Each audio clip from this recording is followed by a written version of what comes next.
Welcome to Petty Revenge, for all your stories of small victories over those who have wronged you.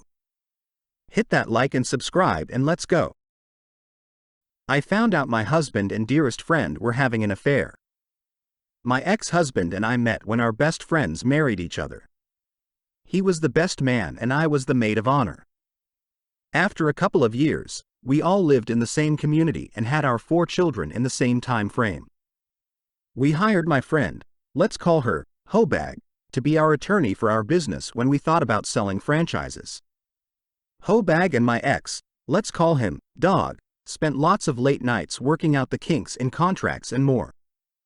One July they had to go to New York for a week to interview prospective franchisees. Her ex-husband called me to say he had hired a detective who followed them and saw them all lovey-dovey, and that they only had one hotel room. Well, since it was July and sizzling, her front right minivan window was open about 2 inches. I took it upon myself to puree a few raw shrimp with chicken broth and strain the solids out. Then I fed a long tube down to her rear passenger carpet and under the seat as best I could. I didn't choose the front seat because it had removable mats.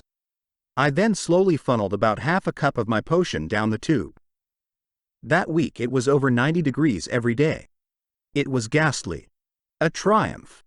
Her husband and I didn't let on that we knew about their affair until we'd each had consultations with every good lawyer in our city and had our financial ducks in a row. Petty, effective revenge I don't regret.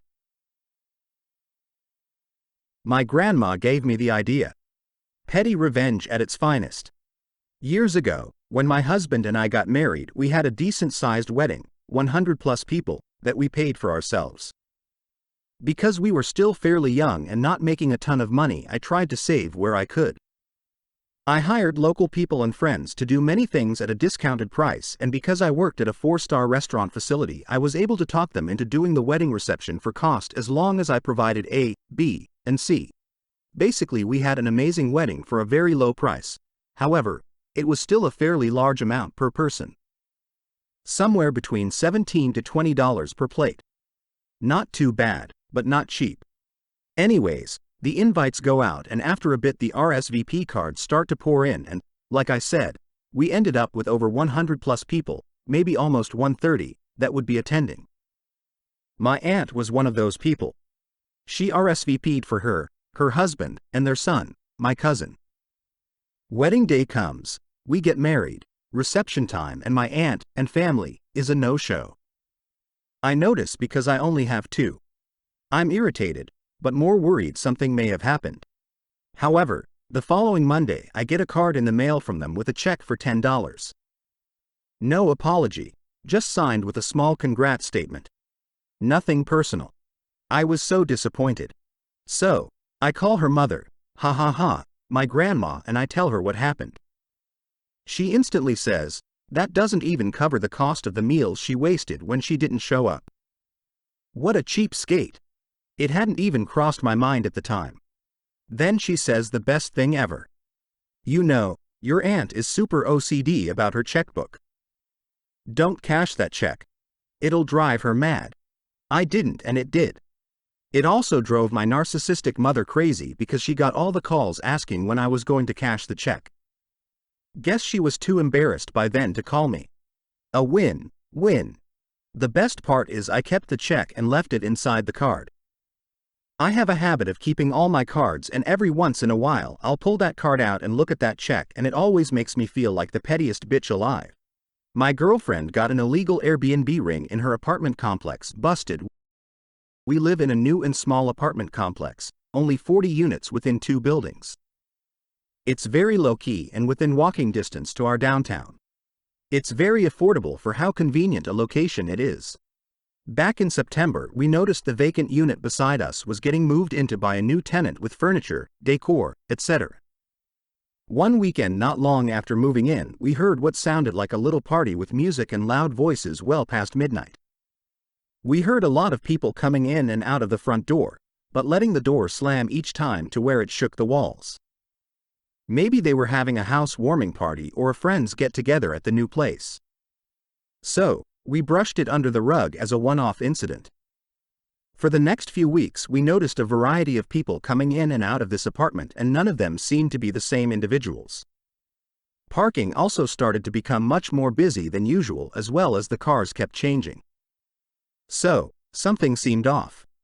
My girlfriend started working night shift for her job not long after the neighboring apartment became occupied. She is a light sleeper and noticed that all throughout the morning and before going to work the neighbor's door was always slamming and shaking the walls. She understands that people are active in the day and she can't ask people to cater to her night shift needs, but she felt the constant slamming of doors was not only disruptive, but unusual behavior. One particular morning was the straw that broke the camel's back. She had finally had enough because of the effect it was having on her sleep. She wanted to see who was slamming the door. She heard the door slamming around 10:30 a.m. and got up and witnessed people walking to their car with suitcases and leaving. Soon after, a man arrived and pulled up the front doormat and retrieved a key and let two women with cleaning supplies into the apartment. Each time they entered or left, the door would slam and shake the wall. Seeing this, she searched Airbnb and almost immediately found the rental unit next door. Same floor plans, wall paint, flooring, etc. To our surprise and anger, we found a total of 4 listings in our apartment complex alone on the host's profile. That is 10% of the apartments in our buildings. Through the listings, we found the individual's LinkedIn and business website. On his website, he claims that he does something called rental arbitrage. Essentially, this is renting out a long-term rental on short-term basis, lease an apartment and rent it on Airbnb for profit. This can be done legally with the landlord's permission. The lease agreement does not allow for subletting or short-term rentals. They were renting out 3 of the 4 ground-end units offered, units with unique floor plans. The 4th unit was a handicap-accessible unit. That's right. This man and his business partner leased an apartment meant for accommodating people with disabilities with the intention of using it for his little short-term business empire he was trying to build. Our city and region, like in other places, has been feeling the squeeze on apartment availability, and these dickheads are contributing to the problem. It was at this point we took this personally, as we had our own problems dealing with apartment availability, wait lists, disappointment, and frustration. My girlfriend called the leasing office and notified them that the neighboring unit is being rented out on Airbnb and asked if that was allowed, to which the office gave an emphatic, absolutely not, and asked for the listings to be sent to them in an email. Later that day, the office called her back and said they notified the tenant that they will be inspecting the apartments the following afternoon. After the inspection was completed, the office notified that they had sent a cease and desist notice of any rental activities outside the lease agreement or face eviction. They also informed us that you should not have any more problems concerning the matter, and if you do, don't hesitate to give us a call, smiley face. Now, this asshole has 4 leases he is stuck paying $1,500 per month for and can't make any more money on through Airbnb. He is bleeding money at the tune of about $6,000 per month. His only legal options are to continue paying for them or to break the leases and vacate. Last week we watched as movers emptied out the apartments. I'm sure they lost deposits and or were penalized for breaking the leases. A very expensive lesson for being greedy, entrepreneur. Don't be dickheads, folks. Also, don't piss off a night shifter trying to sleep.